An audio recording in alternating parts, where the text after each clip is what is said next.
नीले ड्रम का जैसे ही नाम आता है तो उन पतियों का कलेजा जरूर कांप जाता होगा जिन्हें शक है कि उनकी बीवी बेवफा है। ग्वालियर में एक पति तो धरने पर ही बैठ गया है। मेरठ कांड के बाद नीला ड्रम इतना वायरल हुआ कि पंडित धीरेन्द्र शास्त्री को भी कहना पड़ा। नीले ड्रम से बहुत से पति सदमे में हैं। देखिए ये खास रिपोर्ट।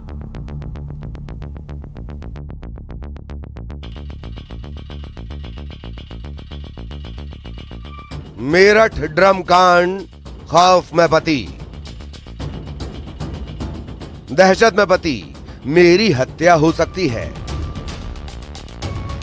बीवी पर बेवफाई का इल्जाम, धरने पर शौहर, सुनो मेरी गुहार। नीले ड्रम से डर लगता है। इन दिनों कुछ वायरल हो रहा है तो वो है नीला ड्रम। मेरठ हत्याकांड के बाद नीले ड्रम को लेकर रील भी वायरल हो रही है। कहा जा रहा है कि जिनकी पत्नियां बेवफाई कर रही हैं, वो पति नीले ड्रम से खौफजदा हैं। यहाँ तक कि खुद पंडित धीरेन्द्र कृष्ण शास्त्री भी कह रहे हैं बहुत से पति सदमे में हैं नीले ड्रम को लेकर। नीला ड्रम बहुत फेमस है, बहुत वायरल है और बहुत से पति सदमे में हैं नीले ड्रम को लेकर। भगवान की कृपा है, हमारी तो शादी नहीं हुई है। अंदाज जरूर मजाकिया है, लेकिन ये बताने की कोशिश कर रहे हैं कि मामला कितना संवेदनशील है।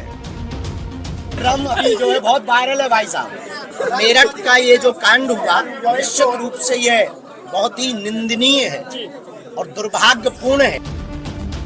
मेरठ के सौरभ मर्डर केस में बेवफा बीवी मुस्कान ने प्रेमी साहिल के साथ अपने पति सौरभ की हत्या की, लाश के टुकड़े किए और उसके बाद बॉयफ्रेंड के साथ नीले ड्रम में लाश को सीमेंट से चुनवा दिया। तो नीले ड्रम का खौफ ग्वालियर में शख्स को भी सता रहा है। अमित सेन, जो ग्वालियर में बीच चौराहे पर धरने पर बैठ गया कि मुझे इंसाफ दिलाओ, मेरी बीवी और उसके बॉयफ्रेंड से बचाओ। सुनिए आरोप। चीजों से न्यूज ऐसी आ रही है, ड्रम में पति को काट के ड्रम में डाल के सीमेंट डाल के हत्या की गई है, पत्नी ने कर दी है।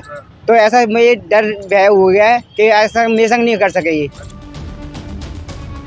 अमित अपनी बीवी पर बेवफाई के आरोप लगा रहा है, इल्जाम बड़े बेटे की हत्या का भी, जिसका कहना है कि उससे डर है कहीं उसके साथ भी मुस्कान पार्ट 2 न हो जाए। बीवी और उसका बॉयफ्रेंड मेरठ हत्याकांड जैसा न कर दें, जिसका कहना था थाने के चक्कर काट चुका हूं लेकिन उसे इंसाफ नहीं मिल रहा।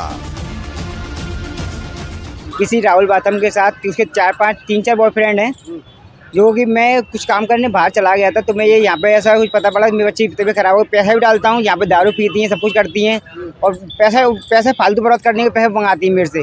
जब भी फोन आएगा पैसे के लिए आएगा, इसलिए मुझे बच्चे का न्याय और मुझे पत्नी से इंसाफ चाहिए। इस संबंध में अभी जो है वो थाने पर उपस्थित नहीं हुआ है। अगर वो थाने पर उपस्थित अपनी कोई समस्या बताता है तो उसमें जाँच कर वैधानिक कार्रवाई की जाएगी और यदि पूर्व में इसने आवेदन दिए हैं तो उन पर जाँच की गई होगी। उस संबंध में जो है आवश्यक वैधानिक कार्रवाई की जा रही है।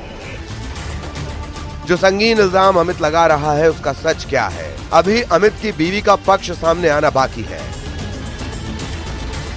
ग्वालियर में सुशील कौशिक के साथ bureau report, news 18 Madhya Pradesh, Chhattisgarh.